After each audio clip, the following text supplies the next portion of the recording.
that I knew that this must be the right thing, because my anxiety went away and I was peaceful about it, and I was, you know, I felt like this was the right thing to do, and exactly. You know, this was for me the right thing to say.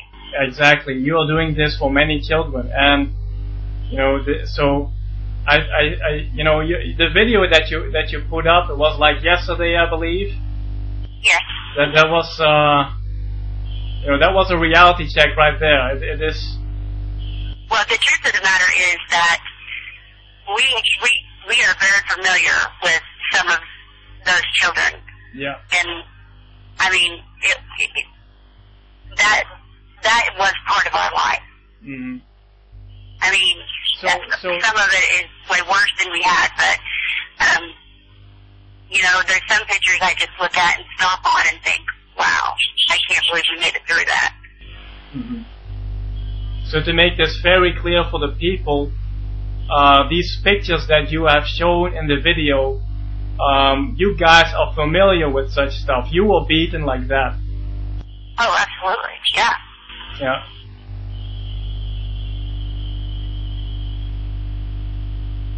Now,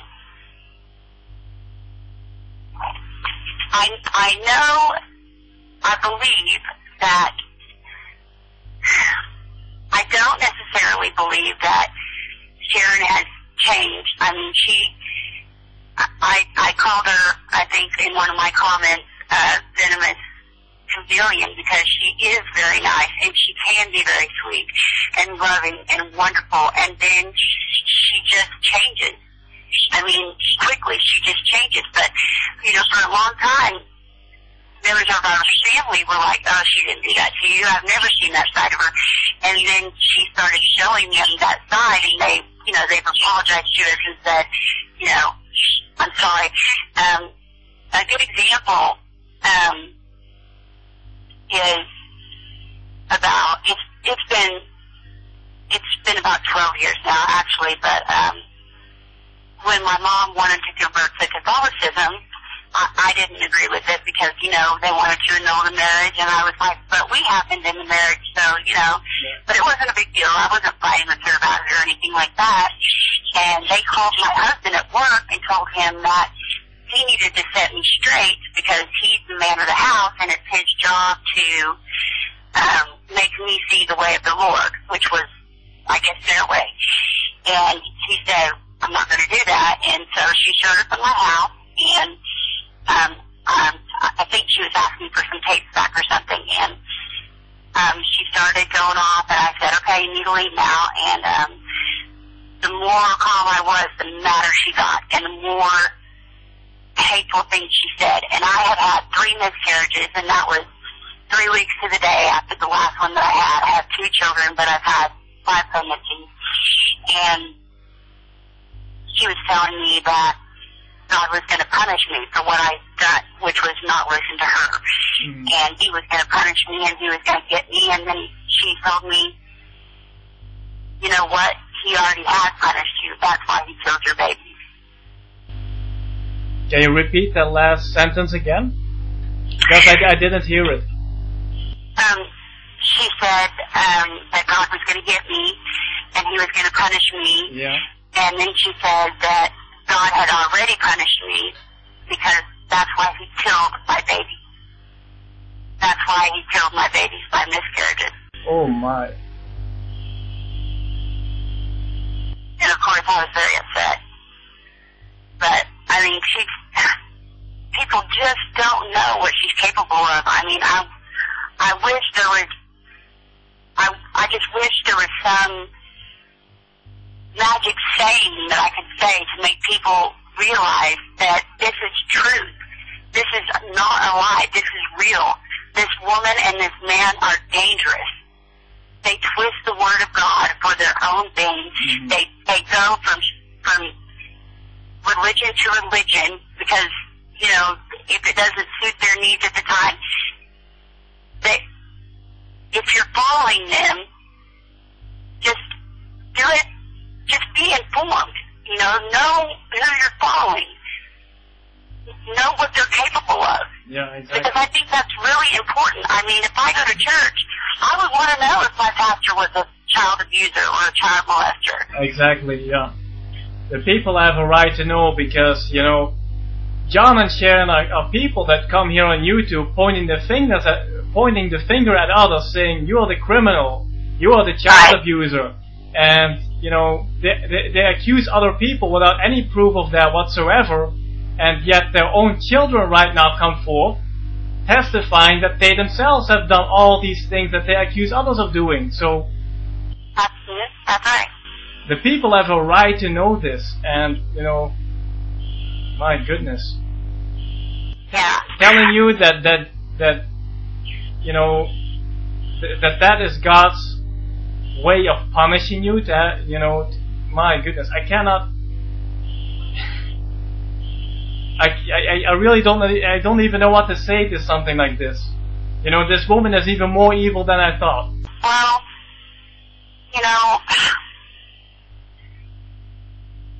there are just so many things she's capable of when she's mad, and, you know, I hear her screaming on her YouTube videos, some of them, and it's, you know, it's not nearly as bad as when we grew up with her, but it's still pretty bad. You basically see the same spirit manifesting. Yeah, not quite as bad. Well, she made a video, I think, called Judgment of Jezebel. And she's talking about how murderous Jezebels are going to, ultimately, they're going to get their head and hands and feet cut off because those are the parts they use for evil. Yeah. And I was just, you know, my mother was very promiscuous with, as you know, my sister's boyfriends and my friends, and she did succeed in having sexual relationships with them. She did succeed in having a sexual relationship with my 17-year-old best friend. And, you know, I don't understand how, you know, you can be in the position you're in, like, this has happened to you, and yet you are so judgmental about the very thing that you have done. Yeah, exactly. Yeah. She, I don't know how many years ago it's been now. Toby, I believe, was probably about 13 or so, and we were in our house, and Toby was writing poetry because she used to do that, and Sharon said, go upstairs and do your homework. And Toby said, I don't have any homework. And she said, I told you to do what I said. And Toby said, well, I'll just stop writing because I don't have any homework. And she just attacked her. She pulled her by the head of the hair across the house. She was beating her profusely. I was scared for her, and they wound up in the kitchen, and Toby was on her back, like, on the ground on her back, and I don't know if you remember, but, like, old refrigerators had a big metal part across the bottom of them. Sharon reached down and pulled that piece off of the bottom of the refrigerator and had it above her head, fixing to start beating Toby. She would have killed her. She would have absolutely killed her. And Toby had the presence of mind because she didn't know what else to do. Sharon had it above her head and she was fixing to hit her, and so Toby kicked. And, you know, she wasn't trying to hurt Sharon, but apparently she tore a ligament and Sharon fell down, and we ran. And when my dad got home, we took her to the hospital or whatever, but we ran away. If Toby hadn't done what she did, that woman seriously might have killed her that day. This goes very far, you know, to mess up a refrigerator to get a tool to beat your own child. You know, it's right. So Toby had to fight for her life. Oh yeah, exactly. And exactly. How old was Toby when that happened? I would say like 13, maybe. Mm-hmm. 12. I'm not completely sure, but yeah, I think it was about 13. We lived in Missouri, and, you know, she just